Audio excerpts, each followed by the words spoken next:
All right, it is 6 o'clock and we have a special called workshop calling that to order. We do have a quorum here at the Lewisville City Council. First up, and normally we don't do these in this room, so if everybody's okay with this, we're just going to move past items A and B, which are the invocation and pledge, because this is a workshop. So we'll go ahead and move on to item C, which is the visitors forum. Speakers must address their comments to the mayor rather than to individual council members or staff. Do we have anybody here for visitors forum? All right, with hearing none, we'll go ahead and step straight into the workshop session. Item A, presentation by UNT Ecological Action Studio students of the assessment findings for the Garden Ridge low mow plots. And I believe it's this side of the room that's presenting. So welcome.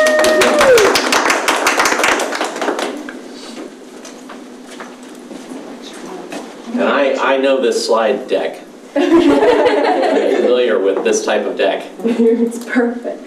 Well, hello everybody. We are the Lewisville group of the 2025 Ecological Action Studio class at the University of North Texas. And today we will be guiding you through our percent plant coverage of Garden Ridge Boulevard. So to kick it off, we will be introducing ourselves. My name is Eleanor Lewis. I am a senior ecology major at UNT, and I am graduating this Sunday. Hi, I'm Ashley. I'm also an ecology student and graduating this weekend with Ellie, and I'm also a Lewisville resident. Yay! I'm Aspen Sawyer. I'm also an ecology student. I'm a junior though, so I have a bit longer. And I'm Cassidy Hines. I'm a senior ecology student and I graduate in December. All right, to kick us off, I will be guiding us through our introduction of Garden Ridge Boulevard. The Garden Ridge Boulevard started with the intention of expanding City of Lewisville's green spaces. It is host to many native Texas wildflowers, which aid in pollinator habitat throughout North Texas. And just to kind of open this up, we wanted to provide pictures of how far exactly Garden Ridge has come over the years. And we've got a picture from 2022 up into 2025. And I don't know if you've gone out there recently, but it is really awesome to see. There's a lot of growth and it's really beautiful. And kicking it off. All right, so I heard that we wanted to know about what we're using to spread seed on the boulevard. And the machine is called a Woods Precision Super Seeder, and this ensures that seeds can be spread evenly across the boulevard and ensure really good growth. In contrast to this, last year they spent about $14,000 on seeds for Garden Ridge Boulevard and predict spending about $10,000 and next year and then $4,000 the following year. The benefit of this is that the $32,000 to mow the 19 acres usually has decreased all the way down to $4,800, saving the city of Lewisville a total of $27,000 over the past 2 years. Perfect. And in contrast to that, even though you're saving money, you're also really doing a good deed by helping local biodiversity for insects. Prairie plants have a really deep root system, and they're really good for stormwater flooding absorption, as well as carbon sequestration. And it's just really good for little critters like this. We really love them, and we want to keep them safe and protect them. And also in contrast to that, green spaces are really important. After experiencing the boulevard and being out there, it's really beautiful, and I think that it's important for the community to have spaces like this, and there's kind of a mutualistic benefit between the insects inhabiting the area and the citizens of Lewisville.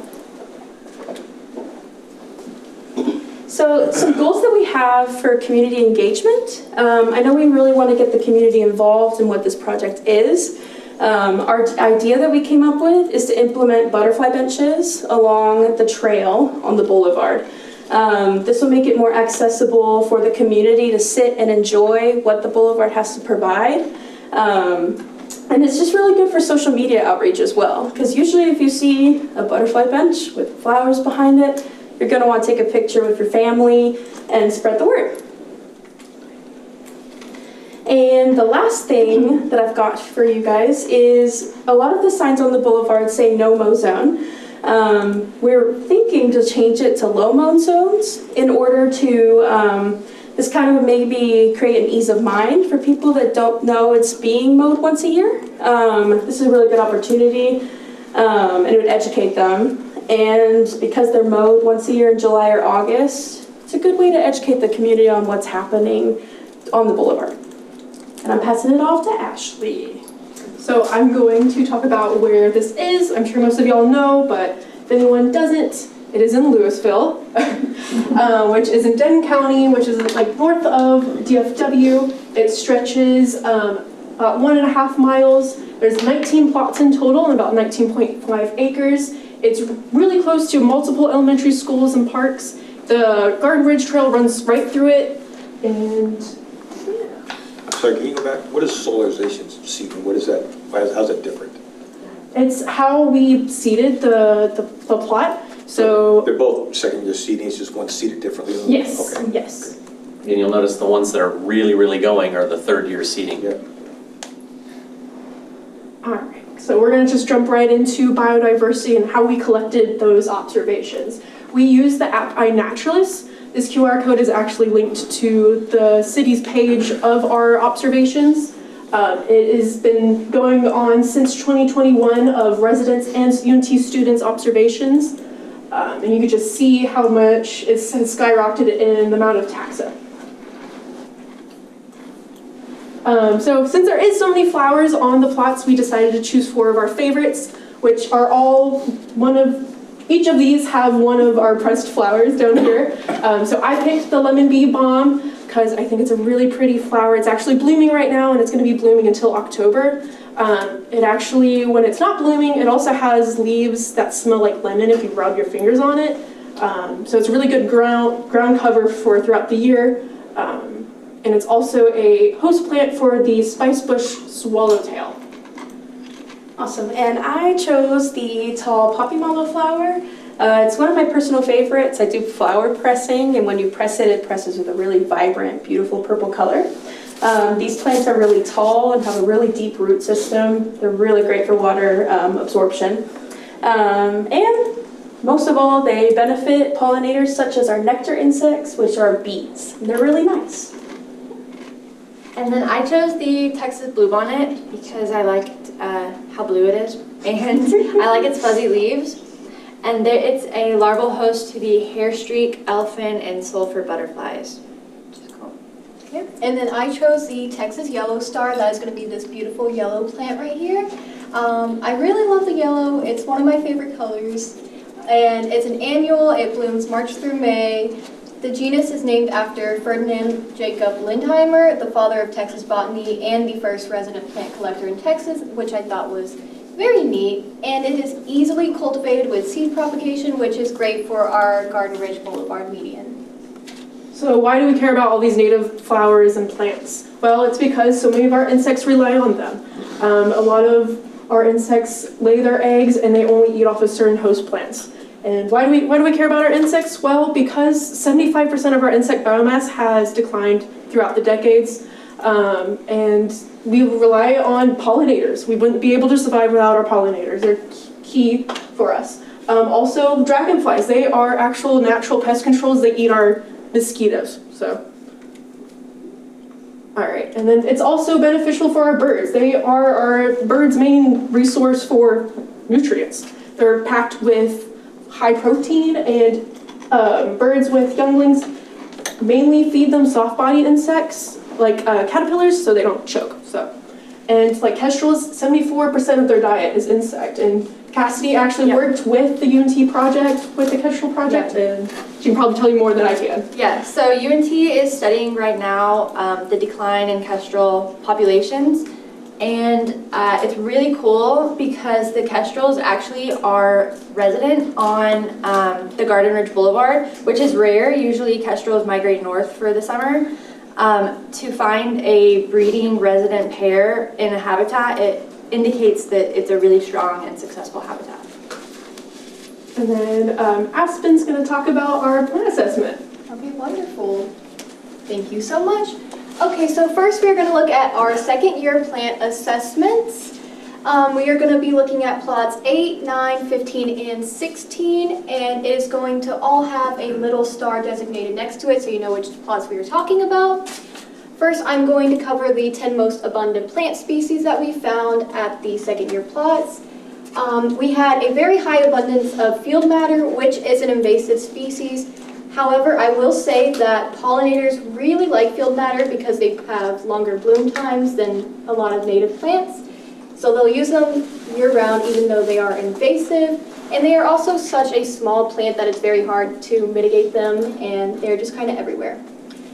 And then we are going to also have some common hedge parsley and carrot family. Both of these are invasive species. However, for the carrot family, they are also going to be used by the mesh weavers for overwintering. They use the seed heads to spin their webs. So even though it is an invasive species, it is still good for our biodiversity and mesh weavers. Then we're going to have lemon bee balm, which is a native species, rescue brome, which is invasive, and then evening primrose, which is going to be native. However, I would also like to highlight the amount of native species on this plant list. So we are going to have firewheel, buffalo grasses, Texas bluebonnet, pink ladies, Texas yellow star, Texas wintergrass, Dakota mock vervain, primrose. You're going to have American basket flowers, tall poppy mallow, standing cypress, wine cup mallow, blanket flowers, and sensitive plants. So we are going to have a lot of native plants on this plot. Is the firewheel the one that's, I guess it's like kind of reddish orange in the middle with the yellow on the side? Yeah. And then we're going to look at... Yes, I had to do stuff myself. Next, we're going to look at our solarization plot. There was a question about the difference between solarization plots and then the non-solarized plots. So what we're going to do on the solarization plots that's different from the main plots is that the main plots, before they lay down seed, they're going to mow it, the shortest that they can mow it before seeding. Whereas solarization, they're going to lay tarps down for an extended period of time to kill all of the grasses, invasive species that are under it. So you can see on the map, 17 is designated with a little sun next to it, so we can see that plot easily. And then we're going to look at our plant list right here, and we're going to have a very high abundance of firewheel, which is a native species, so that's great. We're going to have field madder, ryegrasses, both are invasive species, and then we're going to have carrot family and blanket flowers. Blanket flowers is going to be native. And then on this list, we also have Texas wintergrass, evening primrose, lemon bee balm, tall poppy mallow, wine cup mallow, Engelmann daisies, the Texas bluebonnets, and the American basket flowers. So again, we're going to have a very high population of native species. Is there a reason to do the solarization there and not everywhere? Is it experiment? Is it? It was an experiment. Yes, sir. I think we did one. We just did that one. Okay. Yes. And it was about, it was a little over $5,500 to do just a half acre. Okay. It works, but it's not for that scale. Gotcha, okay. Yes. And then finally, we are going to look at our third year plan assessments, which are going to be plots 5 and 6. So again, we had a very high abundance of firewheel and a high abundance of field madder and carrot. I would also I've talked about carrot a lot, but I would like to point out that Barn Owl Ridge over at Leela, which is a great prairie habitat, also has a high abundance of carrot and field madder, and that the composition looks very similar to what we have here. Carrot is just kind of everywhere. So again, let's highlight some native species we have. We have Texas wintergrass, evening primrose family, lemon bee balm, wine cup mallow, Engelmann daisy, American basket flowers, and stiff green threads. So again, we have a lot of native species on this list. Okay, and I'm going to pass this on to Cassidy, who's going to talk to y'all about public outreach. So I went through the Facebook pages and I went through all the comments and found the top 3 complaints, which are that citizens feel that there's a double standard between the city being able to have like a wild zone and the residents not being able to and being fined in order to do that. And then the dense growth raises pest concerns. They think that it's going to attract like snakes and rats. And that they are pretty in the spring and the summer when they're blooming, but then any other time they just look like dead weeds. And they say that the city makes too much money to look dead like that. That one always cracks me up. Because that's the same people who complain that we overspend. Yeah. Well, how dare you save money? I can't make heads or tails of that comment. Yeah. One of the solutions I had for these problems is to put more educational signs out. So right now they have the big no-mow grow zone signs. We wanted to transition that to the low-mow grow zone signs. So in the spring and summer they would be the same, low-mow grow zone. But in the fall, instead of just having no signs, you could have ones that say low-mow grow zone, and then we might look dead, but we're dropping our seeds to prepare for spring. And then in the winter, a low-mow grow zone, and then it'll say like, shh, we're sleeping, but we'll be back in the spring. And then some other generalized public outreaches. Ideas that we came up with were native wildflower and grass seed packets. Most people have a packet on their desk as like a little goodie bag thing. And some stickers. We came up with 2 designs, support Lewisville wildlife, low-mow grow zones, and make Texas native again. A funny play on words. A nature photography contest and a native Texas plant coloring book. I didn't bring the coloring book with me, but it is linked on our report and on our link tree, yeah. And it would be a OneDrive. Yes, yeah. And then for the public outreach, we also came up with a insect pinning box. Yes. That we thought would be cool in like a library or rec center, any kind of public education events. Ellie is gonna open it. There's a mothball in there because it keeps them preserved. The smell isn't too strong, so I've kept it closed throughout the presentation. But you can see a lot of the different species inhabiting the area, and we went ahead and pinned them and put the name and the scientific name underneath them. That way, students at the elementary school, or if you put it in the rec center, this is a good way to educate them on what exactly is living inside the boulevard. And yeah, we got some of our plants up here too. And then we have some pressed flowers that we are going to donate to Lewisville, and also with the insect boxes to be displayed wherever y'all see fit. And our final thoughts are to keep going, keep expanding. Your trailblazers and people are following you. Denton and Corinth now have low-mow zones in their own cities, and they were inspired by the project Lewisville is doing. So that's really cool, and it just takes one city to make everyone kind of change the culture around native plants and turf grasses, which is really cool.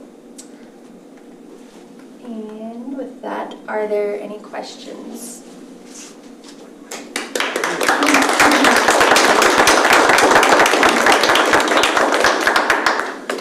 I don't have a question, but I do have a comment. So my son goes to school at Valley Ridge Elementary, which is just right there. We're in the 3rd year. So I feel like I've kind of gotten a front row seat to watching all of this happen. And it is just gorgeous. I look forward to go getting him from school every day because I get to go look at the flowers.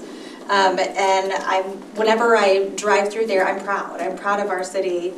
And I'll also say that I'm not alone. I know in the last year or 2 we did get a lot of negative feedback on social media, but honestly this year I've really not seen any. Everybody's kind of changing their tune. So I think, the more and more the program gets established and people are just like me seeing the flowers and they're going, this is gorgeous, this is beautiful. That we also had some warriors online that were fighting that battle for us and talking about all the benefits of it as well. So I feel like the tide is changing, and I also really appreciate the presentation about all of the effort and work that went into getting it to look the way it is, because it wasn't just like we stopped mowing and then this is what has happened. There was a lot of work that went into it. Which is why I kind of feel like when people start saying, well, y'all are just letting it go and this looks terrible, I'm like, well, there's just, it's not like we're being lazy. We're putting a lot of effort into it, and it's paying off. And so I just wanted to say thank you. Thank you. I want to jump in on that as well, because this is, I'm pretty active on Facebook, right? I post fairly frequently out there. This post I did with me and my wife going out and walking along Garden Ridge, that got by far the most attention of anything I posted out there. More than SDRs, more than just about anything else I posted out there. What's that? You got 5, 6 comments. I wasn't going to say anything. I got 55 comments and 407 likes and hearts. No down thumb, no thumbs down. But some of the comments in here just, what are the names of those seeds? We live in the area. I love seeing this every day. I was smiling the whole ride of Garden Ridge. I just commented today on how beautiful all the buttercups are. I don't think they're buttercups, but how beautiful they are. I love driving by this. So there are a few negatives, but this is a tough page. This page is very typical. It can be negative. The tide is turning. But I would say Yeah. when I was going through 95% of Absolutely, them were positive, and I had to really search to get some. And the negative ones, yeah, they have responses being like, Yeah, well, and this is there's why. people There's a- hiding underneath the negative ones too. somebody was called a Debbie Downer in here, which I yeah, that's right. Anyway, no, it looks fantastic, and I'm a believer now. Do you have any complaints that you just don't know what to say about it, though? You haven't figured out what the response should be? I think the complaints I got, and this was last year, I think I told them when I was campaigning at Herring, was some guy came up and said, what about all these weeds? And the weeds are germinating in my backyard now. Oh, I remember that post. I saw a post like that. Yeah, probably the same guy, That but they were afraid of getting weeds in their yard. Have we done any videos on, because I remember looking at Garden Ridge and seeing the plastic bags and everything that was to kill, because we had to do the kill to get everything down. But just kind of going through a timeline and kind of expressing some of these things on here for folks, because I think it will help our neighbors, who are trying to implement it, so they can have an idea how to address some of the questions that we've been through. But continue to educate people, because as many people that are on social media, there may be some who still haven't necessarily, or visiting may have a question, and they can see on our, either on YouTube or the channel that now works on Spectrum. They can see what we're doing, why we done it, and the thought process behind it. I have someone very close to me that was complaining about this, and I had to tell them, look, when you look at, we have a lot of erosion in some areas, and this stops that. I'm like, just the picture of the grass and the natives and how deep they go to play, right there, it should help some people understand, this is impactful and helpful, and it is healthy for our environment. We've definitely done some videos. You want to talk about that? Yeah, we've done some videos, and if you'll remember, in a previous presentation, a group put together kind of something that lives on our website that kind of has some stuff that we can go through and look at videos that we haven't done, but other, communities, the university has done. But we also did, Chris Chastain, our Preserve and Greenbelt manager, last Friday, walked Garden Ridge and did a little show and tell, and led people to come back to our website to learn more about that.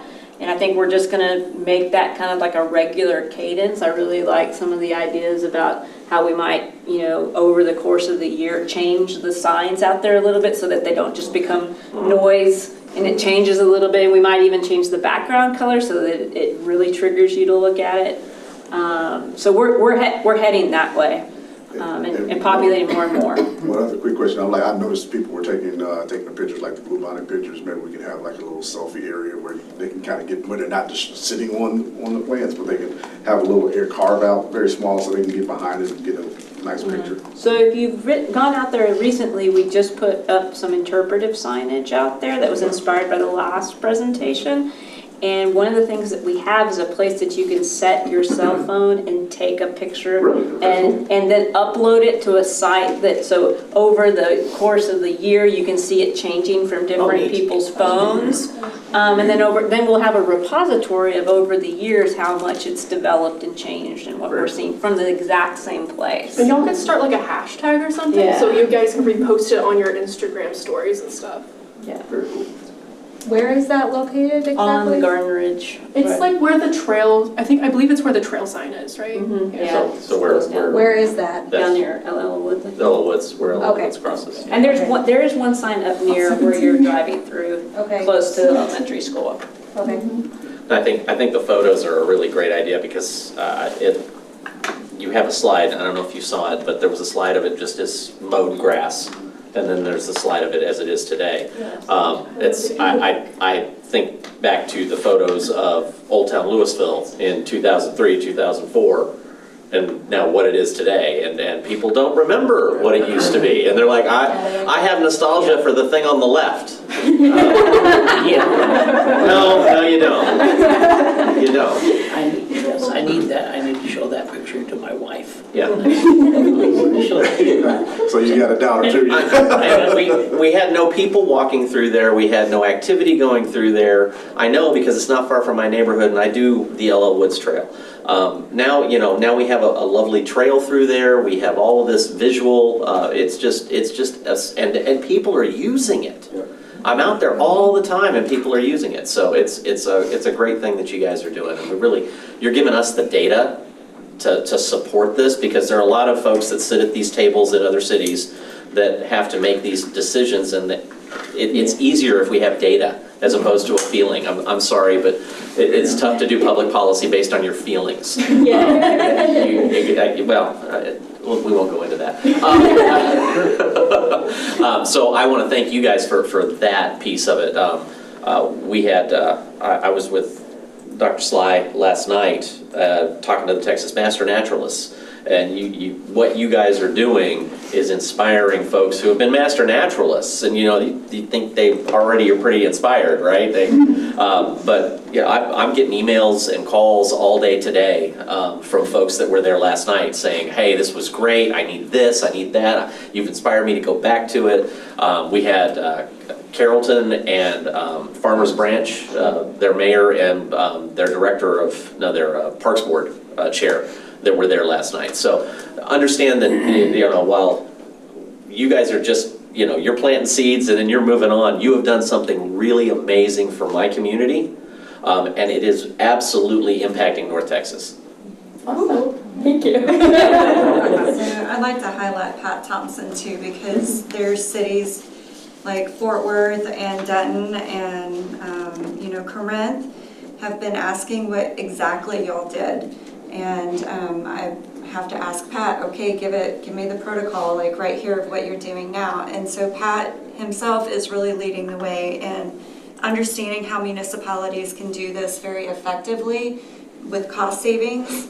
And then not only that, Pat is also helping UNT perhaps start some fire training at UNT. So I'd just like to say thank you for being with the students this semester and showing them what it's like to work with a professional right before they graduate. We've got brand new shiny ecology majors, and they flew very well. Thank you for your help. Thank you all. I get as much out of it.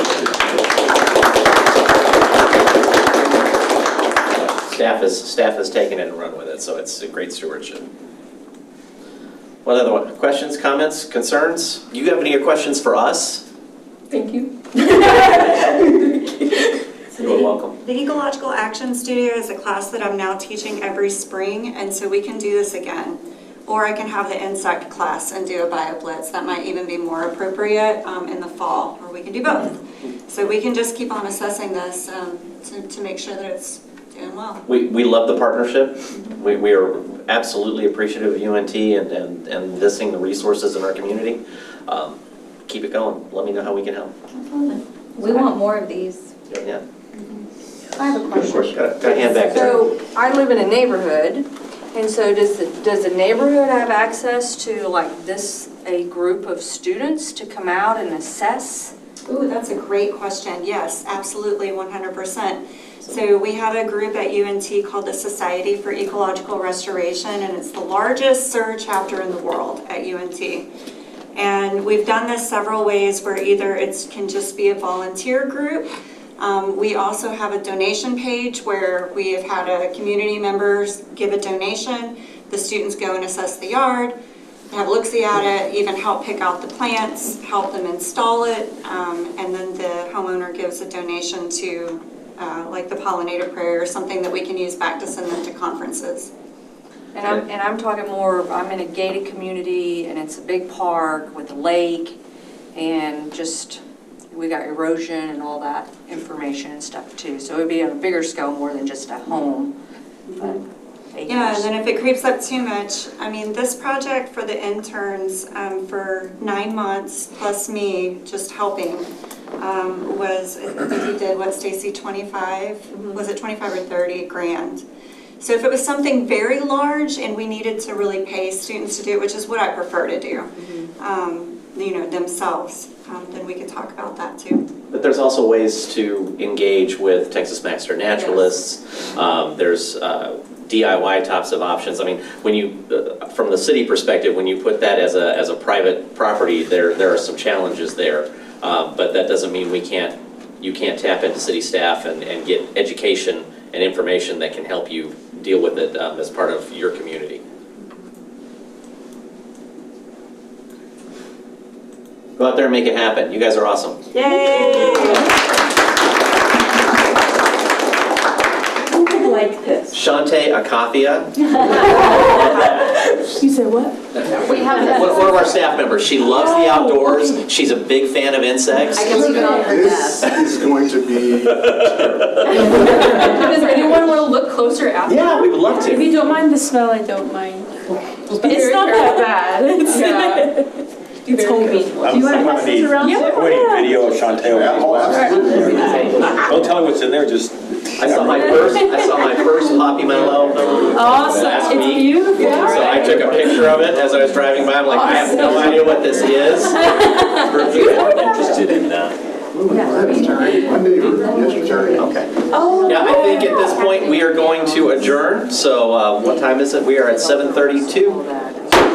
6:32. Where'd you? They're stickers. They feel like paper, but they are They're stickers. stickers? Awesome. They're stickers.